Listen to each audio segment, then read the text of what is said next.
Hello friends, welcome to my YouTube channel Power of Compounding. First of all I would like to thank you all.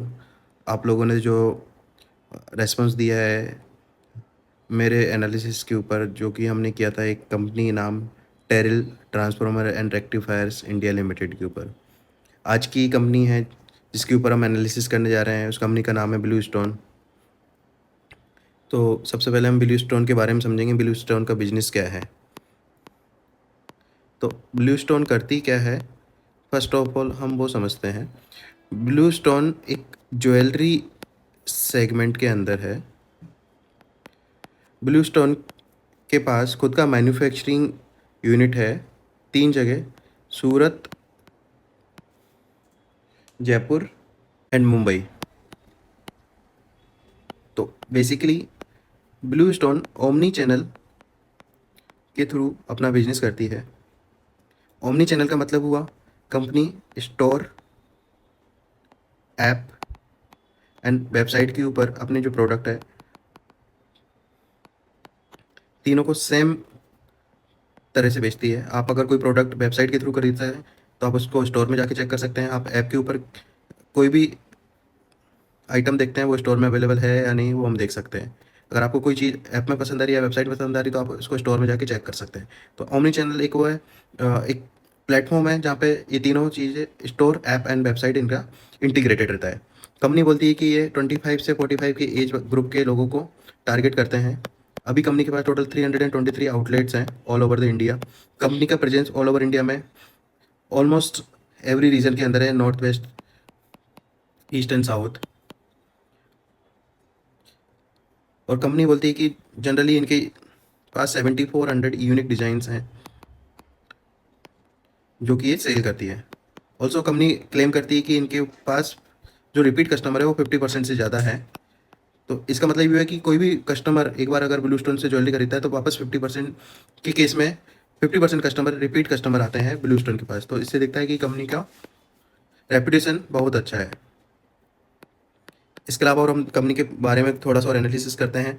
तो company बोलती है कि company ने 3 तरह की category decide की हुई है: daily wear jewellery, non wedding, occasional wear and wedding jewellery.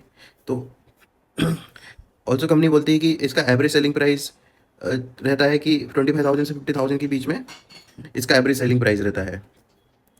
Also customer, कौन से कस्टमर टारगेट ये लोग करते हैं?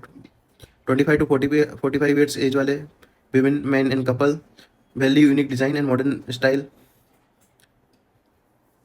ऑल्सो कंपनी बोलती है कि कंपनी के अभी हम सेल्स के बारे में, कंपनी के हम स्टोर के बारे में बात करते हैं। तो कंपनी रैपिडली अपने स्टोर जो है वो इंक्रीज़ करती जा रही है। FY22 के अंदर कंपनी के 77 स्टोर थे, जो कि बढ़ के दिसंबर 25 में कंपनी के टोटल स्टोर थे 323। तो बेसिकली कंपनी ने 77 से 323 स्टोर्स ओपन कर लिए हैं। यहाँ पे आप देख सकते हैं कि कंपनी का नॉर्थ में 39% बिजनेस है, साउथ के अंदर 24% बिजनेस है, ईस्ट के अंदर 14.1% बिजनेस है और वेस्ट के अंदर 22.1 बिजनेस है। तो ओवरऑल कंपनी ने ऑल ओवर इंडिया के अंदर अपना प्रेजेंस जमाया हुआ है। इसके अलावा कंपनी बोलती है कि 26 स्टेट्स एंड यूनियन टेरिटरी के अंदर इसका स्टोर्स है। इसके अलावा अगर हम बात करें तो रिपीट कस्टमर रेशियो जो है Q3 FY26 का आया है 57.8%, जो कि एक अच्छा एक पैरामीटर माना जा सकता है कि कंपनी के जो रिपीट कस्टमर है वो कंपनी को ट्रस्ट कर रहे हैं, ब्लू स्टोन के ऊपर ट्रस्ट कर रहे हैं, इसलिए वो वापस ज्वेलरी खरीदने के लिए आ रहे हैं इनके पास। इसके अलावा हम बात करते हैं कि कंपनी का जो एवरेज ऑर्डर वैल्यू है वो 7 कंटिन्यूसली बढ़ रहा है। आप देखेंगे Q3 FY25 के अंदर 50,000 था, जो कि बढ़ के Q3 FY26 के अंदर 72,000 हो चुका है। इसका रीज़न हो सकता है कि गोल्ड और सिल्वर की प्राइस में काफ़ी बड़ा मूवमेंट आया है, तो उसकी वजह से भी एवरेज ऑर्डर वैल्यू कंपनी की बढ़ सकती है। तो ओवरऑल एक कंपनी के बारे में ये सब चीज़ें थी। कंपनी के स्टोर्स कहाँ कहाँ पे हैं, कंपनी के क्या बेचती है, कंपनी किस तरह से अपना प्रोडक्ट सेल करती है। इसके अलावा अगर हम इसके परफॉर्मेंस देखते हैं, Q3 FY26 को कंपेयर करते हैं हम Q3 FY25 के अंदर, तो कंपनी ने 27.4% ग्रोथ दिया है। इसके अलावा कंपनी का जो ग्रॉस प्रॉफिट है वो 55% से बढ़ा है। इवन कंपनी का जो ग्रॉस प्रॉफिट मार्जिन है उसमें भी 804 बेसिस पॉइंट से इंक्रीज़ हुआ है, जो कि एक काफ़ी अच्छा पॉइंट है। इसके अलावा कंपनी का जो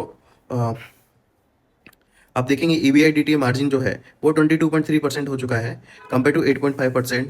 कम इसके अलावा अगर हम देखते हैं 9 मंथ्स के अंदर कंपनी ने किस तरह से परफॉर्म किया है, कंपनी का total revenue year on year growth हुआ है 34%। बेसिकली 9 मंथ का जो रेवेन्यू था ये सब नंबर मिलियंस के अंदर है, तो मैं आपको करोड़ में कन्वर्ट करके बताऊंगा। तो कंपनी ने टोटल 1308 करोड़ का रेवेन्यू किया था FY25 9 मंथ्स FY25 के अंदर, जो कि बढ़ के 1753 करोड़ हो चुका है 9 मंथ FY26 के अंदर। तो बेसिकली कंपनी ने ओवरऑल 34% का ग्रोथ दिया है। इसके अलावा कंपनी का जो ग्रोस मार्जिन है वो 42% हो गया है कंपेयर टू 37.7%। 468 बेसिस पॉइंट से इसमें इंक्रीज हुआ है। इसके अलावा एक चीज़ हम यहाँ पे नोटिस करेंगे, कंपनी ने जो ईसॉप से रिलेटेड एक्सपेंसेस है जो कि एक नॉन कैश आइटम है, उसके ऊपर 74 करोड़ का एक्सपेंस बुक किया है करंट 9 मंथ्स के अंदर, और प्रीवियस 9 मंथ के अंदर 36 करोड़ का ईसॉप एक्सपेंसेस था। इसके अलावा कंपनी ने एक जगह स्पेसिफिकली बोला है, जो कि मैंने अभी रिसेंटली आपको हाईलाइट किया था, कि गोल्ड और सिल्वर की प्राइस बढ़ने की वजह से कंपनी के ओवरऑल प्रॉफिट मार्जिन बढ़ गए हैं। कंपनी का जो इन्वेंट्री रहती है, सपोज गोल्ड का प्राइस था 1,20,000 at the starting of the quarter, और क्वार्टर एंड के अंदर 1,50,000 अगर गोल्ड का प्राइस है, तो जो कंपनी का इन्वेंट्री बढ़ी है उसके ऊपर भी कंपनी को अच्छा खासा प्रॉफिट हुआ होगा। तो इन्वेंट्री गेन और लॉस कंपनी ने स्पेसिफिकली यहाँ पे हाईलाइट करके दिखाया है। तो अगर हम इसको प्रॉपर्ली एनालिसिस करते हैं कि कंपनी का टोटल प्रॉफिट था 74 करोड़ का, उसके अंदर फाइनेंस कॉस्ट, डेप्रिसिएशन, ये सब चीज़ हटा के, और इवन अगर हम इन्वेंट्री गेन और लॉस हटा देते तो 90 करोड़ का कंपनी का EBITDA था, और मार्जिन था 12.1%, जो कि लास्ट क्वार्टर के अंदर था 6.9%। तो बेसिकली कंपनी का जो EBITDA मार्जिन है वो 516 बेसिस पॉइंट से इंक्रीज हुआ है, जो कि एक अच्छा पॉइंट है। इसके अलावा 9 मंथ्स के अंदर हम देखेंगे 7.4% कंपनी का EBITDA मार्जिन हो गया कंपेयर टू 0.6%, अगर हम इसमें से इन्वेंट्री गेन निकाल देते हैं तो। इसके अलावा आप टेबल आप देखिए, ये टेबल बहुत इंपॉर्टेंट है। इस टेबल के अंदर कंपनी ने बोला है कि जो इनका प्रॉफिट एंड लॉस था 714 करोड़, इसके अंदर दो टाइप के एक्सपेंसेस थे, ESOP expense and impact of Ind AS depreciation of ROU and interest expense on lease liability repayment. तो बेसिकली ये दोनों एक्सपेंसेस नॉन कैश एक्सपेंसेस है। तो अगर 700 कंपनी का टोटल 71 करोड़ का रेवेन्यू, 71 करोड़ का प्रॉफिट था, अगर उसमें मैं 22 करोड़ का ईसॉप एक्सपेंस ऐड कर देता हूँ, और इंडेस का जो इफेक्ट, इंडेस 116 लीजेस से रिलेटेड इफेक्ट जो है 10 करोड़ का, वो ऐड कर देता, तो टोटल कंपनी का नेट प्रॉफिट देखा जाए तो 105 करोड़ का प्रॉफिट कंपनी ने Q3 के अंदर डिक्लेयर किया है। इसके अलावा 9 मंथ्स के अंदर कंपनी के 9 मंथ्स FY26 के अंदर कंपनी ने 96 करोड़ का प्रॉफिट डिक्लेयर किया है, जो कि प्रीवियस 9 मंथ्स के अंदर लॉस था 105 करोड़ का।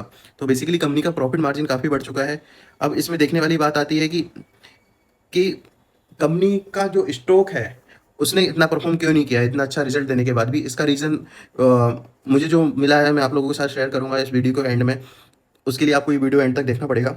इसके अलावा आप देखेंगे कि कंपनी का वैल्यूएशन के बारे में हम बाद में बात करेंगे। सबसे पहले हम बात करते हैं कि कंपनी के जो कॉन कॉल के अंदर जो कंपनी का मैनेजमेंट है वो किस तरह से इसके बारे में बात कर रहे हैं। तो कंपनी का जो मैनेजमेंट है वो बोल रहा है कि इनका जो रेवेन्यू है वो 35 से 40% के अंदर ग्रोथ देने वाला है, बट Q3 के अंदर 27.4% का ग्रोथ आया है। और मैनेजमेंट ने भी बोला है, सिंपल क्लियरली मैनेजमेंट ने बोला है कि 35 से 40% रेंज वो लोग एक्सपेक्ट करें Q4 के अंदर, जो कि हमने Q1 और Q2 के अंदर अचीव किया है। इसके अलावा कंपनी ने बोला है कि दिसंबर का जो एग्जिट रेवेन्यू ग्रोथ था, बेसिकली दिसंबर एंड के अंदर कंपनी 35% रेवेन्यू ग्रोथ पे आ चुकी थी। इसके अलावा मैनेजमेंट बोल रहा है कि जनवरी का रेवेन्यू जो था वो भी अच्छा बेटर ट्रेंड दिखा रहा था, वो 35% का ग्रोथ ट्रेंड दिखा रहा था।